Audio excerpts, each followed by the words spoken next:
everybody, this is Nate, and with me as always is my very good friend Mr. Nash, and today we are taking a look at the new Friedman IR-D.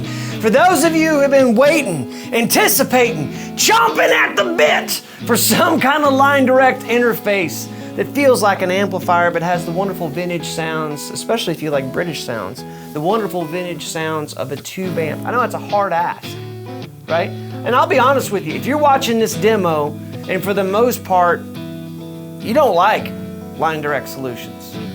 Hey friend, you and I are buddies, and I'll tell you why, because I don't either. I'm a tube amp guy.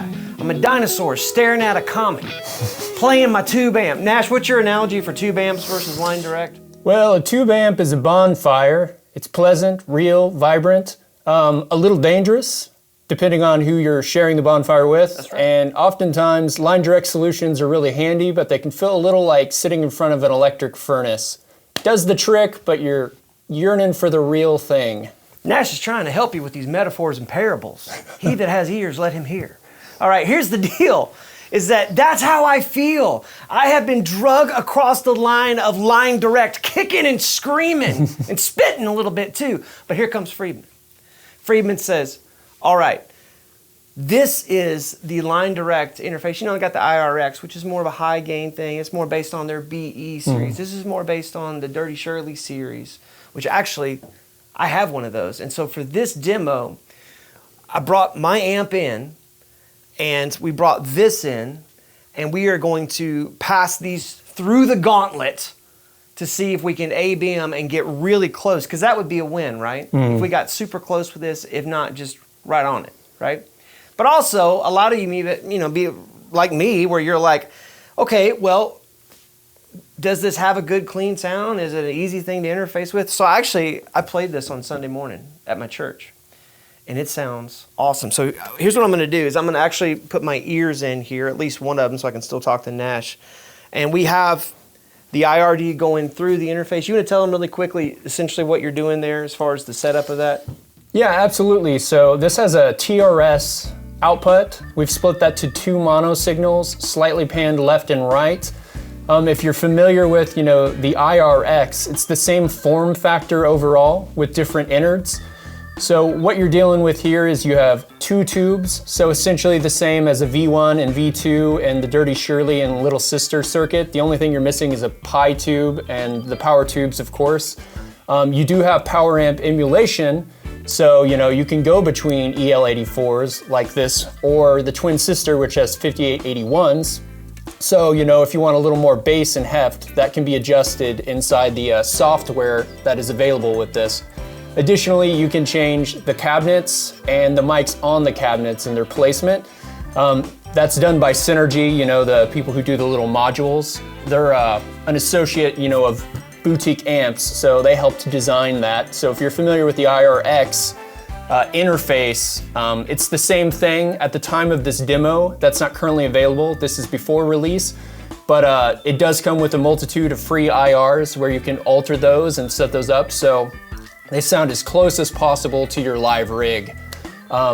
Additionally to that, like the major pro of something like this versus a Kemper or a more advanced system is there's no menu diving. If you're simply looking for a surrogate for ampless gigs, church, or you're doing a casino gig, this is going to be your Huckleberry Bear. This is a good way to go. The interface is the same. So, similar to the Tone Master series, something like this, instead of menu diving, it's like, this is my amp, I'm gonna set up my settings, then I'm getting into the software, set up, my cab and my mics. I'm going to approximate this as close as I can so it feels familiar, and when I jump on stage with this new piece of equipment, I don't find myself struggling and twisting knobs the whole time. Yeah, well said. There's a lot of good stuff in there. Ampless surrogate, I'm gonna get a t-shirt that says that. This is my favorite thing thus far in the whole world, and I've literally tried them all. I don't want Darth Vader's bathroom at my feet trying to figure out how to make that work. Well, you said you hated, line direct solutions, so I had Friedman bug your house, and that's actually how this came to be. Yep. Dave Friedman and I have a weird relationship like that. Yeah. Anyway, that being said, love you, Dave!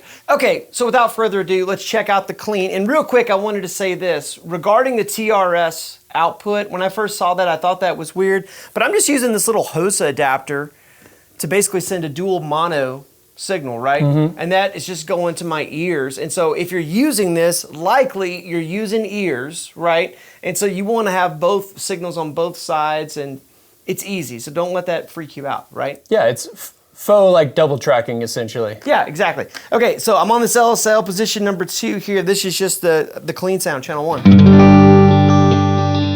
Here's without any delay or reverb. This is just totally straight up, buck naked Friedman.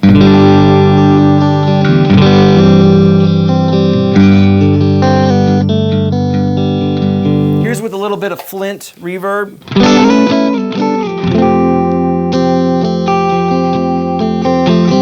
A little bit of Strymon Oak.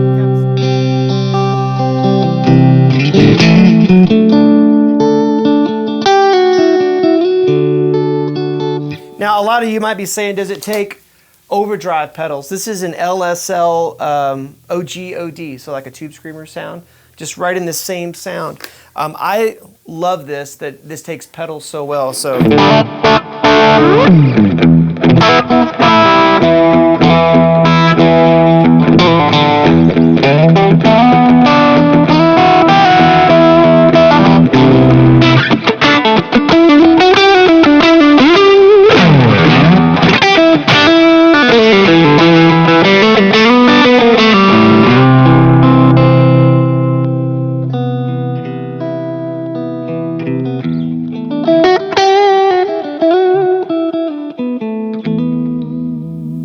And I just turned my volume down. That cleaned up remarkably well. Can I just say real quick, for those of you who are skeptical about how much the tubes actually do in this circuit, this runs at 800 mA. So, for reference, a big Strymon unit runs at 500 mA, which that has, you know, dual shark chips. It needs a lot of juice. Why 800 mA? Well, these aren't low plate voltage, these are high plate voltage, which means they are contributing 100% to the circuit, just like the front end, you know, on your tube amp. Why is that important?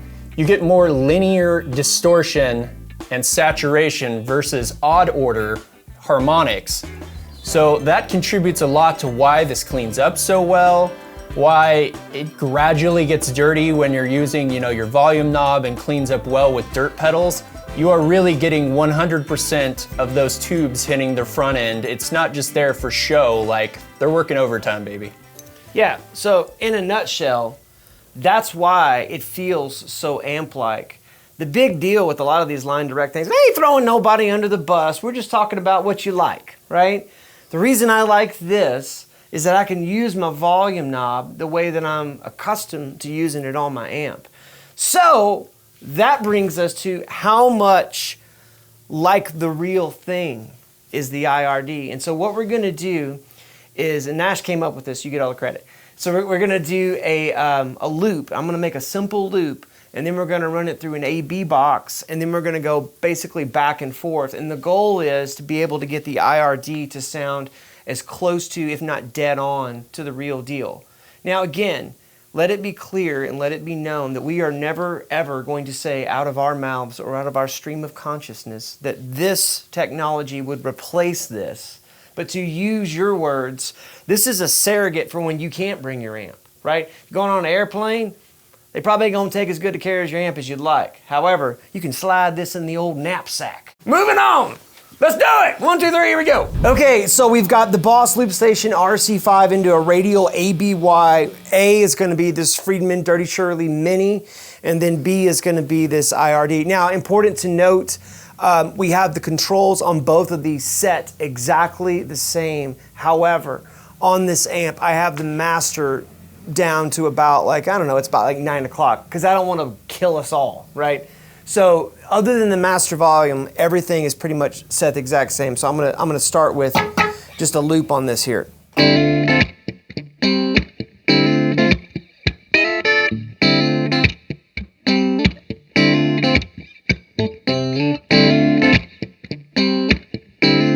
Pretty good loop. It'll do. So now, you want me to switch to the Friedman IR-D?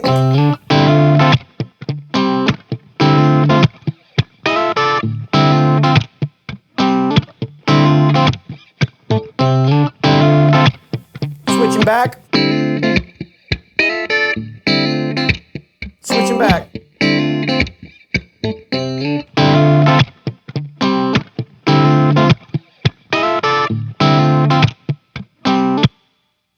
What do you think?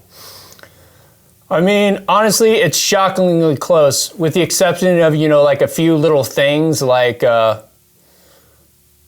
a slight like difference in the high end. Overall, though, like I'm shocked how close you can get them. Yeah. Let's do a gainier sound. Yeah. Okay. Okay, so now we're on channel 2. Side note, channel 1 and channel 2 are essentially set up exactly the same. I think most of us just are used to a channel 1 being a clean sound and a channel 2 being a dirty sound. But we just went ahead and switched to channel 2. We have it on the lowest gain setting, which is the little mini toggles all the way down. And so this is not the most volume, most gain. This is right in the middle, right? And we are on the cab simulator that's all the way up, and we're going for kind of a Stonesy thing. So here is this amp. If you notice, I've got the EQ. The mid is not quite totally scooped, but it's definitely turned down. The bass and the treble are boosted. The IR-D is reflecting the exact same thing. The only thing is different is just the master volume, so we don't blow our eardrums out here. So here it comes.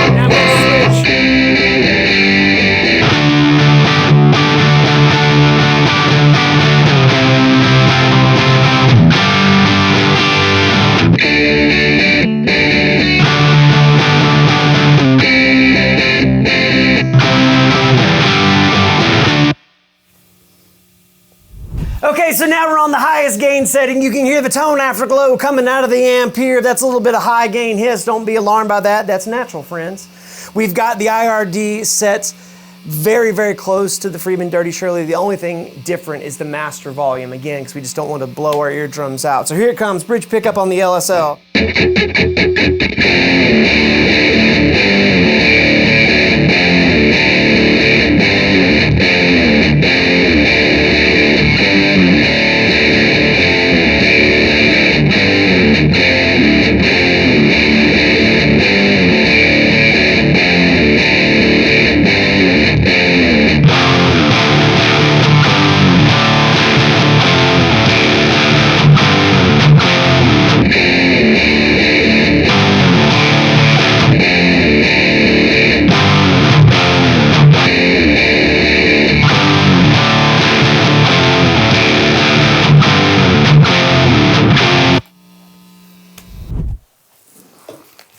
Okay, so to my ear, the Friedman IR-D and the Friedman Dirty Shirley on the clean side sound remarkably similar. And that is no small feat. I mean, look, I'm a tube amp guy, very resistant to the line direct technology, and for something that is a fraction of the cost of the real thing to sound that close, especially on the clean side, which I think sounds great.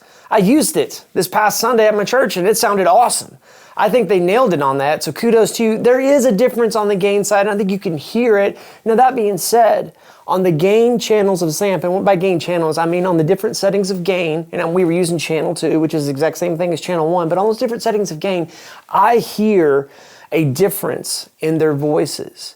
Now that being said, the IR-D still sounds super impressive, okay? I'm gonna get one. I'm putting my money where my mouth is. I think it's awesome. And I think it scratches a lot of itches that I've had in order to, operate in this world of line direct. So with that being said, my verdict on it, I think this is a remarkable product. I think it really is going to be great for folks that have been adverse to this whole line direct thing. You're going to embrace this. It's easy to use. We haven't even talked about what the software can do for you. So kudos to Dave Friedman and company. It's a great product. If you've got questions about this and you're watching this going, well, what about this, that? Just give us a call, 882-7006. We love talking about this stuff, and we love talking to you. We will see you soon.